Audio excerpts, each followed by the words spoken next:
नमस्कार, सुप्रभात। यानंतर बुलेटिनमध्ये घेऊयात महाराष्ट्रातल्या गावखेड्यातल्या बातम्यांचा आढावा माझं गाव माझा जिल्हामधून। कोकण, विदर्भ आणि घाटमाथ्यावर मुसळधार पावसाची शक्यता। पुढील 3 ते 4 दिवसात मोसमी वारे संपूर्ण देश व्यापतील, हवामान विभागाचा अंदाज।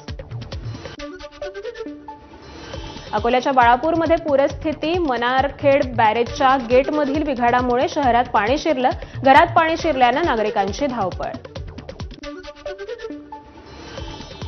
अकोल्याच्या बार्शी टाकळी तालुक्यातील पिंजरडा नदीला महापूर। पूरपरिस्थितीमुळे अकोला जिल्ह्यांशी संपर्क तुटला। अनेक ठिकाणी सखल भागात पाणी शिरल्यानं नागरिकांचे हाल। अकोल्याच्या पातूर तालुक्यातील मळसूर गावात पावसाचं थैमान। विश्वमित्र नदीवरील प्रकल्प ओव्हरफ्लो झाल्यानं गावात पाणी। शेतात साचलेल्या पाण्यामुळे पिकांचंही मोठं नुकसान। पावसामुळे अकोला ते नागपूरकडे जाणाऱ्या राष्ट्रीय महामार्ग क्रमांक 6 वर पाणी साचलं। त्यामुळे वाहनधारकांना वाहनं चालवताना मोठा त्रास सहन करावा लागतो। अकोल्यातील नवीन जिल्हाधिकारी कार्यालयाच्या बांधकाम दर्जाची पहिल्याच मोठ्या पावसात पोलखोल। जिल्हाधिकाऱ्यांचा कक्ष असलेल्या 3ऱ्या मजल्यावर गळती। बुलढाण्यातील कांचनगंगा नदीला महापूर। पावसामुळे नागपूर मुंबई जुना महामार्ग ठप्प, तर महामार्गावर पाणी आल्यानं काही वाहनं पुराच्या पाण्यात बुडाली। बुलढाण्यातील लोणार तालुक्यात पूरपरिस्थिती। लोणार तालुक्यात ढगफुटी सदृश पावसानं शेतामधली पिकं वाहून गेल्यानं मोठं नुकसान। बुलढाण्यातील मेहकर तालुक्यात नदी नाल्यांना पूर। पुरामुळे मादणी, आरेगाव या गावांचा संपर्क तुटलाय। वाशिममध्ये सुरू असलेल्या मुसळधार पावसाचा कहर सुरूच। जिल्ह्यातील सर्वात मोठ्या पैनगंगा नदीला पूर। पहिल्यांदाच जून महिन्यात नदी ओसंडून वाहू लागली आहे। वाशिमच्या एरंडा गावाला 4ही बाजूंनी पुराच्या पाण्याचा वेढा। पुरामुळे गावाचा तालुका आणि जिल्ह्याशी संपर्क तुटला। वीज पुरवठा देखील खंडित। वाशिमच्या रिसोडमध्ये पावसाचा हाहाकार। काच नदीवर पूल खचला। आंजळ गावातील पूलही वाहून गेल्यानं फुकसा ते मांगुळ झनक हा मार्ग पूर्णपणे बंद आहे। वाशिम जिल्ह्यात मुसळधार पावसानं जनजीवन विस्कळीत। जिल्ह्यातील नदी नाल्यांना पूर आल्यानं नदीकाठी असलेल्या शेतजमिनींना पावसामुळे मोठा फटका बसलाय।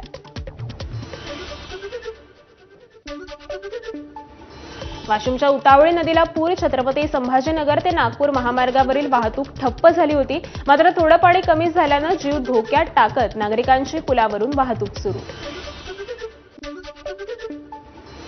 यवतमाळमध्ये पावसाची जोरदार बॅटिंग। घाटंजी शहरातील इंदिरा आवास भागातील घरांमध्ये रस्त्याचं पाणी शिरलं।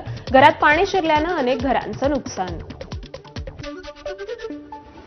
यवतमाळमध्ये झालेल्या जोरदार पावसामुळे शेतांना तळ्यांचं रूप। लागवड केलेल्या शेत पिकांचं मोठं नुकसान। वर्ध्यात वीज कोसळल्यानं 2 तरुणांचा मृत्यू। कारंजा शेतशिवारातील घटना।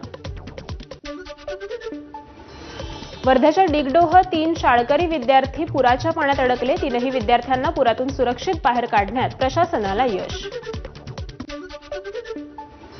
वाशिमच्या जोगेश्वरी परिसरात पुराच्या पाण्यात अडकलेल्या 2 शेतकऱ्यांना रेस्क्यू केलं। जोगेश्वरी परिसरात मोठ्या प्रमाणात पाऊस झाल्यानं नदीला पूर आला होता। कोल्हापुरातील धरण क्षेत्रात पावसाची संततधार सुरूच। जिल्ह्यातील धरणे 60 ते 70% भरली। राधानगरी धरण देखील 65% भरलं। कोल्हापुरात पंचगंगेच्या पाण्यात कार अडकली। शर्थीच्या प्रयत्नांनंतर कोल्हापूर महानगरपालिकेच्या अग्निशमन दलानं गाडीसह ड्रायव्हरला सुरक्षित बाहेर काढलं। शिंगणापूर हंगणवाडी या रस्त्यावरील घटना। नांदेडच्या हिमायतनगर तालुक्यात झालेल्या मुसळधार पावसामुळे अंगणवाडीत पाणी शिरलं। गुडघाभर पाणी साचल्याचं चित्र। नांदेडमध्ये दमदार पावसाची हजेरी। पावसामुळे पैनगंगा नदीच्या पाणी पातळीत वाढ। जोरदार पावसामुळे सहस्रकुंड धबधबाही प्रवाहित। हिंगोलीत पावसाची संततधार सुरूच। पावसामुळे शेतकरी वर्गात आनंदाचं वातावरण। दरम्यान या पावसामुळे जिल्हाभरातील उर्वरित पेरण्या पूर्ण होण्याची शक्यता। गणपतीपुळे मंदिराला खवळलेल्या समुद्राचा फटका। मंदिर परिसरात समुद्राच्या लाटांचं पाणी। थेट मंदिर परिसराच्या भिंतीपर्यंत समुद्राच्या लाटा।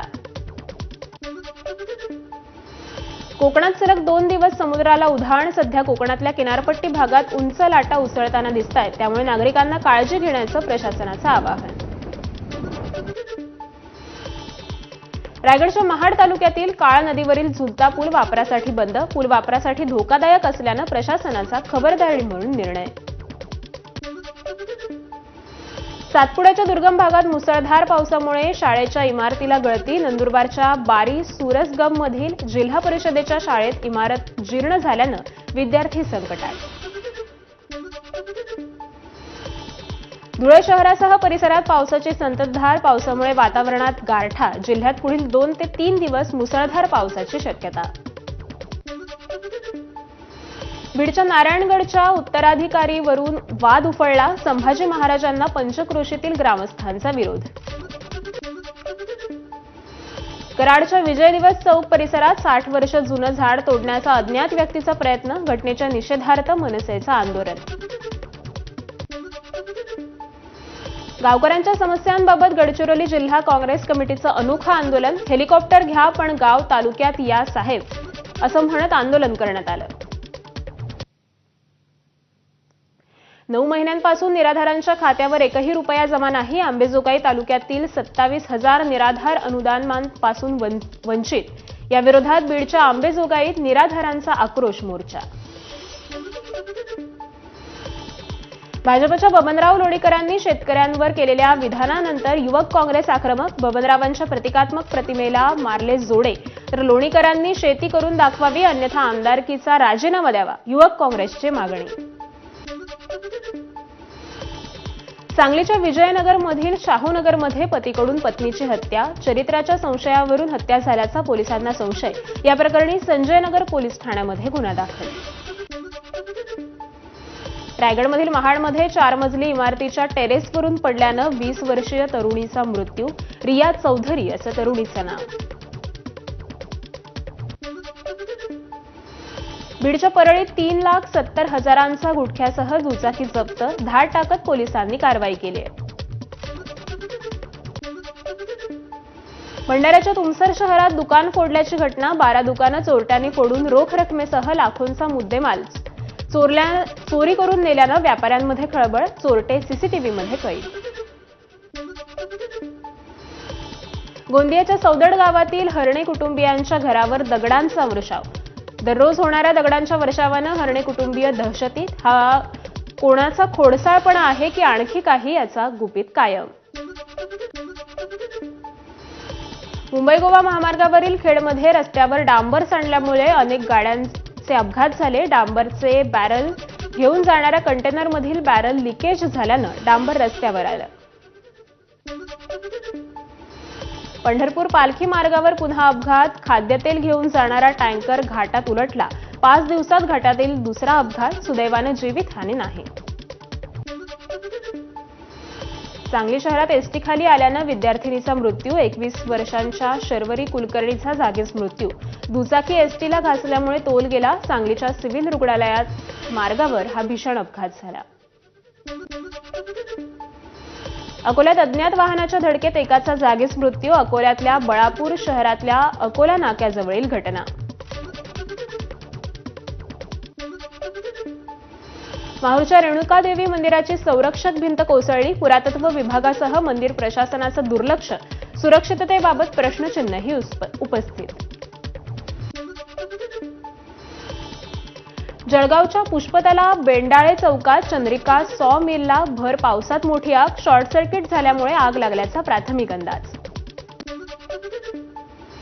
जालन्यातील तीर्थपुरी गावांमध्ये वानरांचा मोठा उच्छाद. ग्रामस्थांच्या तक्रारीनंतर नगरपंचायतीकडून 72 वानरांना पकडण्यात आलं. यानंतर या सर्व वानरांना नैसर्गिक अधिवासात सोडण्यात आलं. माऊलींच्या पालखीचं आज चांदोबांचं लिंबमध्ये उभं रिंगण, तर पालखीचं तरडगावमध्ये मुक्काम.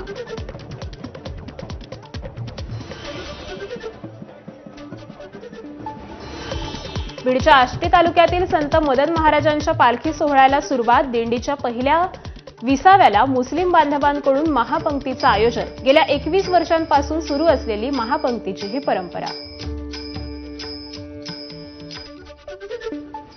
बीडच्या परळीत संत नामदेव महाराजांची पालखी दाखल. आंबेजोगाई येथील योगेश्वरी शाळेच्या मैदानावर अश्वांचं भव्य रिंगण. संत नामदेव संत जनाईंच्या पालखीच्या अश्वरिंगण सोहळ्यानं वेधलं लक्ष. योगेश्वरी महाविद्यालयाच्या मैदानात दोन्ही पालख्यांचा नेत्रदीपक अश्वरिंगण सोहळा संपन्न. संत सोपानकाका महाराजांच्या पालखीचं पहिलं रिंगण बारामतीत सोमेश्वरमध्ये संपन्न. सोपानकाकांच्या पादुकांचं रिंगण झाल्यानंतर मानाच्या अश्वानं 2 वेळा रिंगण पूर्ण केलं.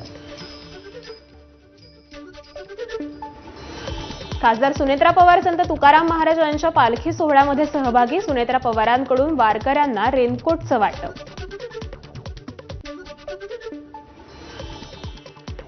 अक्षर गणेशकार संदीप डाकवे कॅलिग्राफीतून साकारणार अक्षरवारी. संदीप डाकवे साताऱ्याच्या पाटण तालुक्यातील डाकेवाडीतील अक्षर गणेशकार. पालखी प्रस्थानापासून आषाढी एकादशीपर्यंत त्यांचा हा उपक्रम सुरू राहणार. पंढरपुरात येणाऱ्या भाविकांसाठी मंदिर समितीने 14 लाख बुंदीचे प्रसादाचे लाडू बनवले. लाडू बनवून त्याचं पॅकिंग देखील सुरू.